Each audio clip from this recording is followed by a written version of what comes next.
Hello mes reines, hello mes loves, j'espère que vous allez bien.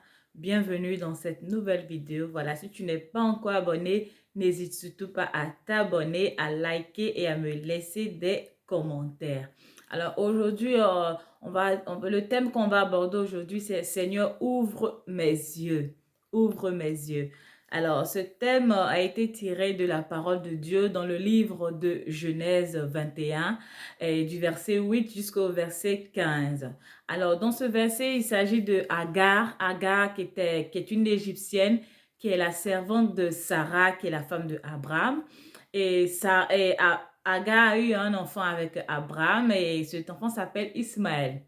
Et Sarah ne voulait plus voir Agar et elle a demandé à son mari de renvoyer Agar l'Égyptienne. Et Agar s'est enfuie dans le désert. Et quand elle s'est enfuie dans le désert, elle errait. La parole de Dieu dit elle errait. C'est-à-dire qu'elle ne savait pas où aller. Elle tournait dans le désert. Il n'y avait pas d'issue, il n'y avait pas de chemin. Vraiment pour elle, elle était perdue. Et elle n'avait plus d'eau à boire ni de nourriture et tout ça. Et elle était avec son bébé Ismaël et elle a mis Ismaël sous un buisson et elle s'est éloignée et elle s'est mise à pleurer, à crier parce qu'elle ne voulait pas voir le bébé mourir et elle ne voulait pas se voir aussi mourir proche du bébé. Et il est dit dans la parole de Dieu que le Seigneur entendit les cris du bébé. Et il dépêcha rapidement un ange et un ange est venu vers Agar. Et il est dit dans la parole de Dieu, le Seigneur ouvrit les yeux d'Agar et elle vit un puits pour s'abreuver. Et j'étais en train de lire cette parole-là ce matin. En fait, c'est depuis hier que ça me revenait. Je ne sais pas pourquoi ça me revenait, cette parole. Ouvre les yeux, cette histoire d'Agar. Pourtant, c'est quelque chose que j'avais lu depuis. Et je disais, ah, mais si ça me revient comme ça, c'est que le Seigneur veut que je fasse une vidéo là-dessus. Et j'ai commencé à réfléchir. Et puis, chose bizarre, je regardais aussi un film et ça m'a vraiment, c'était dans le thème aussi, quoi, du Seigneur ouvre les yeux et tout ça. Alors, je fais une vidéo sur ça, que le Seigneur nous ouvre les yeux, que le Seigneur t'ouvre les yeux. Alors, il y a, vous savez, souvent dans nos vies, on a l'impression que le Seigneur nous abandonne, on a l'impression qu'on est dans la confusion, on ne sait pas vers où se diriger, on a l'impression que rien ne nous réussit à nous. En fait, on ne sait pas en fait. On ne voit pas le potentiel qu'on a, on est souvent perdu. Et surtout actuellement avec ce tel-là, des femmes, beaucoup de femmes qui font des vidéos, j'ai 30 ans et plus, j'ai 40 ans, je suis pas mariée, j'ai pas d'enfant, j'ai pas encore la stabilité financière et les gens tombent dans la dépression, dans la déprime et tout ça. Alors je fais cette vidéo pour ça, que le Seigneur t'ouvre les yeux. Alors, en première des choses, que le Seigneur t'ouvre les yeux sur ton physique afin que tu puisses voir ton aspect physique. Quand je parle d'aspect physique, je parle de toi en tant que, voilà, ton aspect extérieur en fait. Ton aspect extérieur. Que le Seigneur t'ouvre les yeux afin que tu puisses réaliser la femme canon que tu es. Parce que souvent, vous vous lamentez, vous trouvez moche, vous trouvez pas si attirante et ça fait que vous manquez de confiance en vous alors que vous êtes des femmes vraiment magnifiques. Il y a des gens qui vous observent là-bas de loin, qui vous le diront pas forcément, ça peut être un homme, ça peut être une femme, mais quand ils vous voient passer, ils disent mais waouh, cette femme est vraiment très belle, cette femme est chic, cette femme vraiment elle dégage quelque chose, la pureté, la beauté. Franchement, elle est mignonne et vous ne le remarquez pas parce que vous manquez de confiance en vous, parce que vous avez les yeux fermés. Oui, quand on parle des yeux fermés, ça ne veut pas dire que tu ne vois pas, tu as les yeux comme ça. Mais tes yeux, c'est pas parce que tu vois que tu as réellement les yeux ouverts en fait. C'est le Seigneur qui peut t'ouvrir les yeux afin que tu puisses voir, réaliser certaines choses. Agar, quand elle était dans le désert, quand le Seigneur l'a ouvert les yeux, elle a vu le puits qui était à côté d'elle. Comment ça se fait qu'elle n'a pas vu un puits qui était à côté d'elle? Agar n'était pas aveugle. La parole de Dieu ne nous dit pas que Agar était aveugle, mais la parole de Dieu a dit le Seigneur ouvrit les yeux d'Agar et elle vit un puits. Alors il est important que le Seigneur t'ouvre les yeux afin que tu réalises ton aspect, afin que tu réalises que tu es une personne canon, une femme canon, qui a de la beauté, quelqu'un qui a un beau corps, un beau physique et que tu puisses réaliser vraiment ton aspect physique. En deuxième des choses, que le Seigneur ouvre tes yeux afin que tu puisses voir tes qualités et tes défauts. Parce que c'est des choses, souvent, on ne s'en rend pas compte du tout. C'est souvent les autres qui nous disent, ah ben toi, tu es trop comme ça, hein. Tu aimes pas, tu as une manière d'être, tu as une manière, mais nous, on ne le réalise pas. D'autres aussi t'apprécient, ah mais j'aime bien ta manière, ah bon.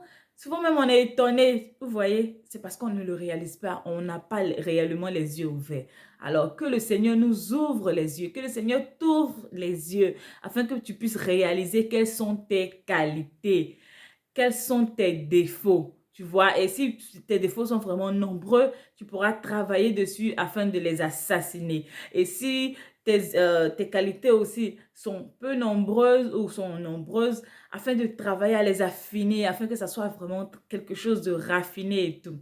Alors, la troisième des choses, que le Seigneur t'ouvre les yeux sur ton potentiel. Oui, beaucoup d'hommes souvent tombent dans la déprime. Ils se disent, mais Seigneur, mes amis réussissent. Moi, je suis là, je ne sers à rien. Mais non, on a tous du potentiel. On a tous du potentiel. La parole de Dieu dit, le Seigneur a donné des talents à tous. À certains, il en a donné un, à d'autres, il en a donné plus. Donc, on a au moins un talent, on a au moins quelque chose qu'on sait faire. Voilà, c'est pas forcément avoir fait des grandes études, voilà, avoir eu forcément un diplôme. Il y a des gens qui n'ont pas de diplôme, mais ils ont de la compétence, ils ont du talent, ils savent faire des choses. Alors que le Seigneur t'ouvre les yeux afin que tu puisses réaliser le potentiel que tu as.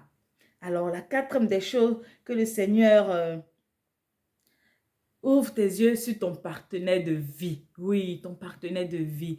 Parce que souvent, vous êtes là, vous dites que, ah, je n'ai personne qui vient me draguer, mais je tombe que sur des mauvaises personnes. Mais souvent, la personne même que Dieu a choisie pour toi est juste à côté. Elle est juste à côté, mais toi, tu ne le vois pas du tout. Tu le vois peut-être juste comme un ami, ou tu le vois peut-être un ami à un ami. Tu vois un ami à un grand frère, un ami à une grande sœur. Tu le vois peut-être juste comme une connaissance. Tu le vois peut-être juste comme un voisin, comme un collègue, comme quelqu'un là que tu rencontres de temps en temps quand tu pars à la boulangerie. Voilà, c'est quelqu'un du quartier. Mais pourtant, peut-être que c'est lui l'homme que Dieu a destiné pour toi. Mais il ne sait pas trop comment t'approcher parce que quand il te regarde aussi, il a peur peut-être aussi de se sentir frustré, tu vois, parce que le rejet aussi, ça fait mal. Donc, que le Seigneur aussi ouvre tes yeux. Peut-être aussi cette personne a des techniques pour t'approcher, mais tu ne le réalises pas. Tu ne vois pas vraiment que voilà, c'est des techniques pour essayer de se rapprocher de toi. Tu ne le vois pas réellement parce que tu as les yeux fermés. Que le Seigneur ouvre tes yeux afin que tu puisses réaliser vraiment que cette personne-là qui est juste proche de toi, cette personne-là qui est dans ton entourage, que c'est ton partenaire de vie, que le Seigneur ouvre tes yeux sur ça. Alors, la cinquième des choses, que le Seigneur ouvre tes yeux en amitié. Oui, que le Seigneur ouvre tes yeux en amitié afin que tes pieds, ton regard rencontre des personnes, que ton regard rencontre les personnes que Dieu a destinées pour toi et que tes pieds aillent là où le Seigneur te veut vraiment, où les gens vont t'aimer, où tu auras des amis sincères, des amis avec qui tu vas partager des bons moments et aussi des moments malheureux parce que ça, voilà, ça fait partie de la vie. Donc que le Seigneur te fasse rencontrer des très bonnes personnes, que le Seigneur t'ouvre les yeux afin que tu réalises quelles sont les personnes qui sont bien pour toi et celles qui ne sont pas bien pour toi. Et c'est vraiment important que le Seigneur t'ouvre les yeux. Parce que si le Seigneur ne t'ouvre pas les yeux, tu verras que tu seras souvent dans plusieurs recommencements concernant amitié, relations. Tu vas beaucoup tourner en rond, tu ne sauras pas vraiment sur quoi tu dois te focaliser. Alors, ce que tu vas faire quand tu vas finir de regarder ma vidéo, il faut le faire, hein. Il faut le faire. Pendant que tu es là comme ça, tu te détends dans ton canapé tranquille ou tu es sur ta chaise de bureau, tu fermes les yeux un moment, tu vois, tu t'essaies de te détendre, tu fermes les yeux et et tu mets les mains comme ça sur les yeux. Comme ça, tu mets les mains sur les yeux. Et vraiment, avec de tout ton cœur, de toute ton âme, tu dis, Seigneur, ouvre mes yeux. Seigneur, s'il te plaît, ouvre mes yeux. Ouvre mes yeux. Ouvre mes yeux. Et comme les différents points que j'ai cités, tu essaies de tu les dis comme ça dans ta prière. Seigneur, ouvre mes yeux afin que je puisse voir mon partenaire de vie. Seigneur, ouvre mes yeux afin que je puisse reconnaître mon potentiel. Seigneur, ouvre mes yeux. Tu vois, toutes tes aspirations, ces choses-là que tu ne comprends pas vraiment aussi. Voilà, si tu ne sais pas trop aussi sur quoi prier, tu dis Seigneur, tout simplement. C'est une petite prière, mais je vous assure, c'est une prière tellement puissante. Quand tu le dis avec un cœur sincère, quand tu le dis vraiment de toute ton âme, quand tu aspires vraiment, tu vois, non, tu te détends d'abord et tu dis, Seigneur, ouvre mes yeux. Même le soir avant de dormir, tu fais aussi cette petite prière. Seigneur, ouvre mes yeux. Ouvre mes yeux, Seigneur. Ouvre mes yeux. Je te le demande. Ouvre mes yeux. Ouvre mes yeux. Comme tu as ouvert les yeux d'Agar. Agar qui errait dans le désert. Elle se lamentait, elle pleurait. Oh, mais qu'est-ce que je vais devenir? Oh, je n'ai même plus à boire. Je suis en train de mourir à petit feu. Mon bébé aussi va bientôt mourir. Oh, mais le Seigneur a entendu les cris du bébé et il est venu, il a ouvert les yeux d'Agar. Et Agar a pu s'abreuver dans ce puits. Et toi aussi, tu te retrouves dans cette situation-là. Tu as besoin, tu as peut-être de l'eau là. Oui, tu as plusieurs packs de bouteilles d'eau chez toi. Voilà, tu n'es plus dans le même cas qu'Agar. Toi, tu as de l'eau. Mais toi aussi, tu as besoin que le Seigneur ouvre tes yeux sur certains aspects de ta vie. Alors, c'est ce que je voulais partager avec toi en ce matin. Donc, comme je l'ai dit, le thème, c'est que le Seigneur ouvre tes yeux. Alors, si tu n'es pas encore abonné, n'hésite surtout pas à t'abonner, à liker et à me laisser des commentaires et à partager aussi ma vidéo. Oui, plus tu likes, plus tu t'abonnes et plus l'algorithme de YouTube me montre, voilà, je gagne en visibilité. Alors, c'est ce que je voulais partager avec toi en ce jour. Je te souhaite une très bonne journée et à bientôt. Bye bye dans une nouvelle vidéo.